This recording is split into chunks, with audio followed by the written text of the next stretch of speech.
Raider Nation, what's going on? You're watching the Raiders Report. In today's show, I got the 8 undrafted free agents for the Las Vegas Raiders. They could go out and add a few more UDFAs, but in the meantime, these are the 8 current Raiders 2020 UDFAs. Let's get on into it. I got my man Javin White out of UNLV, and I want you to think of him as a versatile player.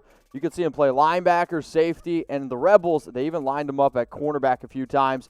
Think of him as a plan B type of player to Tanner Muse. I know Tanner Muse played safety at Clemson, but I think he's going to translate probably a little bit more as a linebacker, hybrid type player in the NFL.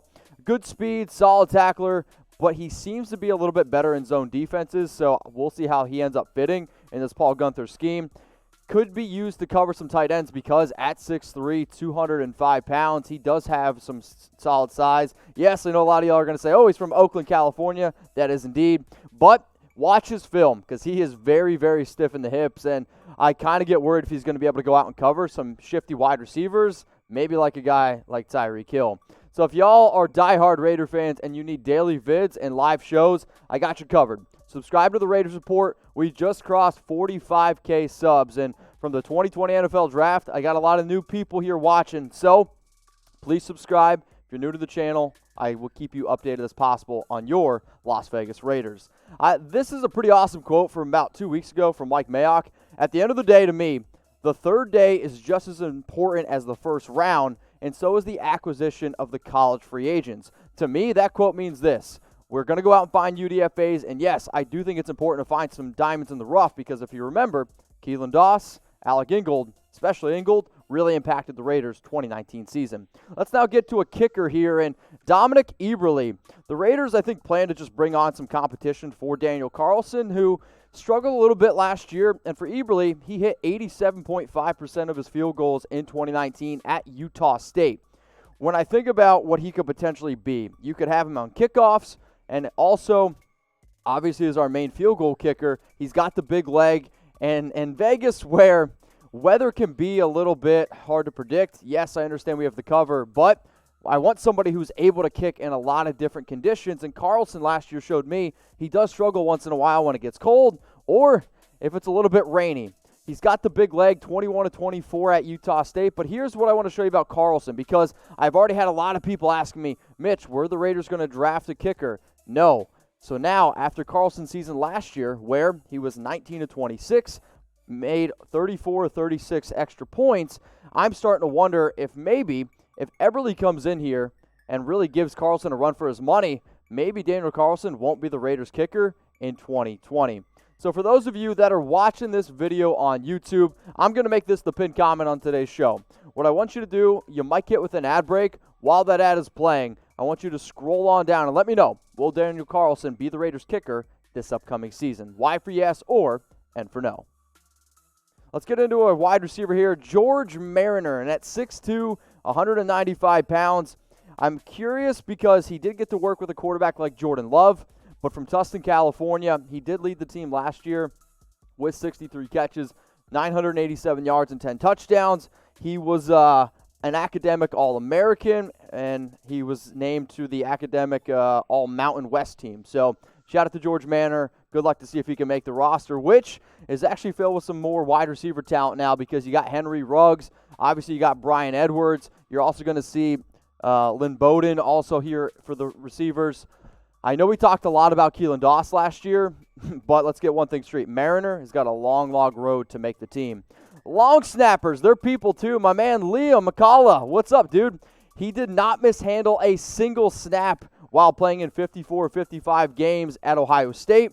That included 577 consecutive good snaps on punts, point afters, and touchdowns and field goals, plus a finalist for the Patrick Manley Award, which is given annually to the best long snapper. Liam, you're making the roster? We'll find out. I'm also going to find out whether or not y'all need some new Raiders jerseys. Go to chatsports.com/Raiders1.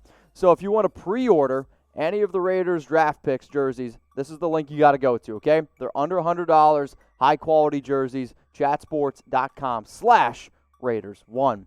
Let's go to the defensive tackle position because I know a lot of people were kind of surprised that the Raiders didn't go out and draft a DT. So we got my man, I'm going to try to get it right here, Mike Panasiuk, okay?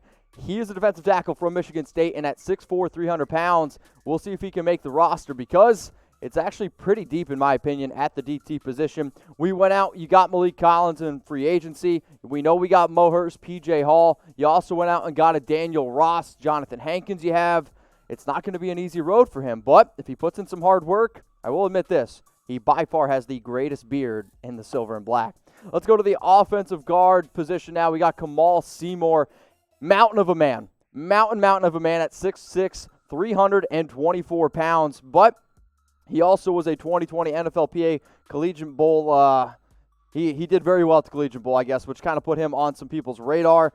He started off at tackle, then people started moving him to guard, but again, you're looking at a position here, which for the Raiders is filled with a lot of depth, so Kamaal, best of luck to you. So if you guys have made it this far in the video, I appreciate you. And if you want to give me a follow on Instagram, please do. It's at Mitchell Renz 365. But also, we're trying to do a lot of shows because honestly, once the draft is over in May, I start trying to think of ideas for shows. So if you have an awesome show idea, hit me up on IG at Mitchell Renz 365. For those of you that don't know, I did grow up in, near Penn State. So a lot of my family, they go to Penn State games, and they were super hyped when they saw the Raiders went out and got Nick Bowers, tight end. And at 6'4", 260 pounds, he's a solid player. He caught 10 balls last year for 214 yards and 3 touchdowns. But you saw a lot of the moves, especially for these UDFAs the Raiders made, players that just, I'm trying to think of the word, high quality timeout. I can't even, no, not upside. Players who are just like good people. Yeah, fuck me. Okay. You're seeing the Raiders, they went out and got a lot of high character guys, and he had all Big Ten honors and received the Tim Shaw Thrive Award, which is annually given to the student athlete who's overcome adversity. Well, he's going to have to overcome a lot of tight ends on this depth chart because you got Darren Waller, Foster Moreau, Jason Witten, Carrier, Nick O'Leary, Paul Butler, and yes, now you can add Nick Bowers to that list. Now, the last UDFA is probably my favorite. We got Madre Harper, and I honestly thought that he was going to go in maybe round 6, round 7, because you can see it. He's got the size, he's got the speed, a 4.42 40-yard dash time, but the 6.88 second 3-cone, that's very, very intriguing to me. And I went back and I looked at some of his tape. He first started off at Oklahoma State, so shout out to producer Dylan. But when he came in as a freshman, he was only like 160, 165 pounds. So the fact that he was able to put on 30 pounds since being a freshman, I kind of like that idea here because he's going to be a hardworking kid.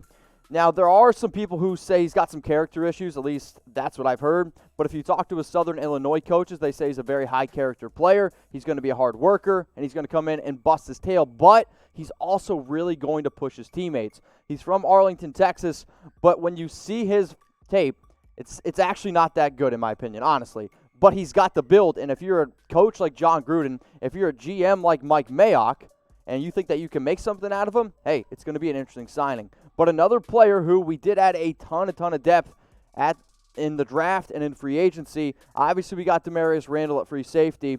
Obviously we have Jonathan Abram. But with Damon Arnett, Amik Robertson, my question is going to be here is where does Madre Harper end up fitting here on this roster? And I think it's a good problem to have, honestly, because when you think about all of our big problems last year, a lot of them came in the secondary. This is going to be your last chance to get this Raiders jersey, chatsports.com/Raiders1. So if you want a Henry Ruggs jersey, you want a Damon Arnett jersey, sure, Ruggs isn't going to be number 1, but you can pre-order the jersey, be the very first fan to go out and get a Raiders jersey, chatsports.com/Raiders1. Okay, I'm going to loop you through here the UDFA tracker again. We got Javin White, linebacker safety out of UNLV. Dominik Eberle, kicker from Utah State, who I do think is going to give Daniel Carlson at least a run for his money. You got George Mariner, led the team last year with 987 receiving yards. Liam McCullough, a solid long snapper out of Ohio State.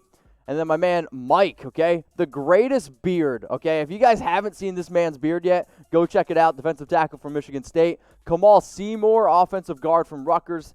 A lot of depth here for the Raiders at the guard position. Nick Bowers, tight end out of Penn State, and Madre Harper. I do want to say this, though, to all of the Raiders UDFAs for this year. If you're trying to just grow, if you're trying to just get into Raider Nation, if any of y'all want to come on the show, hit me up on IG at Mitchell Renz 365.